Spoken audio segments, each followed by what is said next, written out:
Bismillah. Welcome back. I'm your host, and today we're walking further down the Sufi path, looking closely at a very specific map of human nature.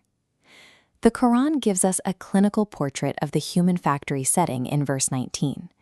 It says we are wired with something called halua, a deep innate restlessness, a tendency to constantly fret and clutch. This condition presents with two entirely opposite symptoms. When hardship so much as brushes a person, they come apart in panic. But when good fortune touches them, they shut their hand tight, hoarding what they have. The Quran offers this as a clinical diagnosis. It describes the universal human condition with the dispassionate accuracy of a physician's chart. Behavioral economics maps this exact asymmetry under the term loss aversion. This chart shows how our brains register loss versus gain. Notice that the psychological pain of losing a set sum of money is roughly twice the magnitude of gaining that exact same amount. Classical mystics read the same behavior from the inside. They saw our constant reaching out for wealth and security as a misdirected spiritual homesickness.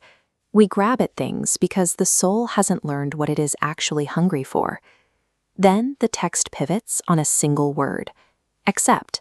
It swings the door wide open, shifting the focus away from the clenched fist of our anxieties toward a clear portrait of the open hand. We are not sentenced to a life of bracing for impact. Escaping that anxiety isn't about being born calmer. The open hand is a skill, built through a set of practices that reorganize our grasping.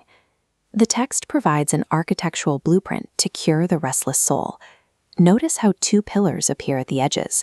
The list begins with prayer and ends with prayer, holding every other practice securely between them.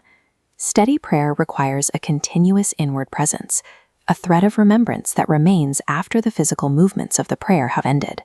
Inside that frame, the text asks for a haq malum, a known, settled portion of wealth. This is money set aside entirely by choice, a standing appointment with generosity made before any external law demands it. Modern behavioral science confirms why this works. When people pre-commit to a charitable rule in advance, they save and give significantly more. Making the decision early completely bypasses the ego's impulse to hoard in the moment. And that fixed portion is destined for the visible beggar, but also the invisible poor, the person whose dignity is louder than their hunger. You must seek them out because they will never come to you to ask. Scheduled giving is a dual-purpose mechanism.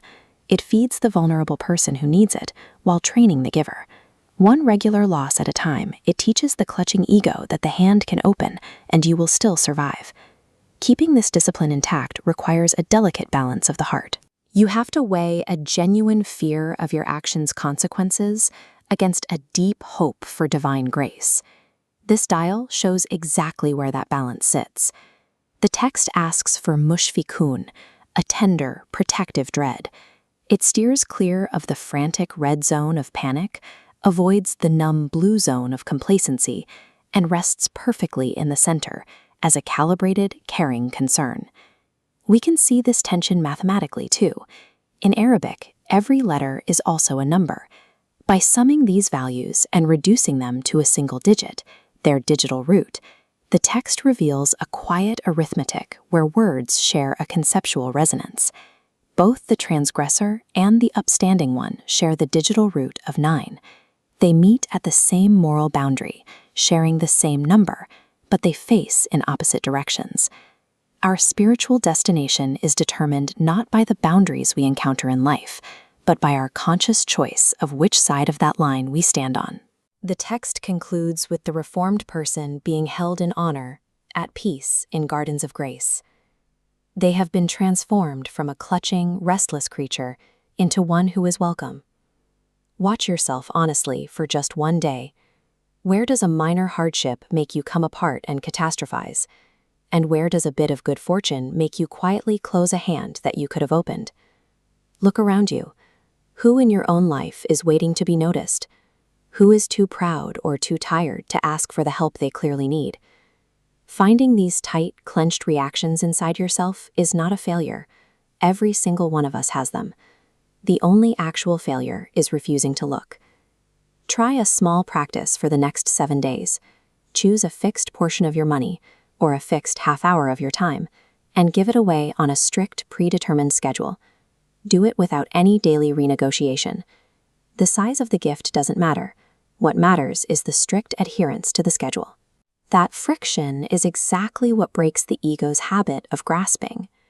By the 7th day, pay attention to how your body reacts. Notice whether that scheduled release has started to feel less like a painful loss and a bit more like breathing. We ask the one who made us restless to still the reaching in us by turning it toward him, to give us the tender dread that steers us true, and to frame our days with the steady prayer that holds everything else in place. True inner peace is not a perfectly calm state we are born into. It is a grace that we build, day by day, through the discipline of the open hand.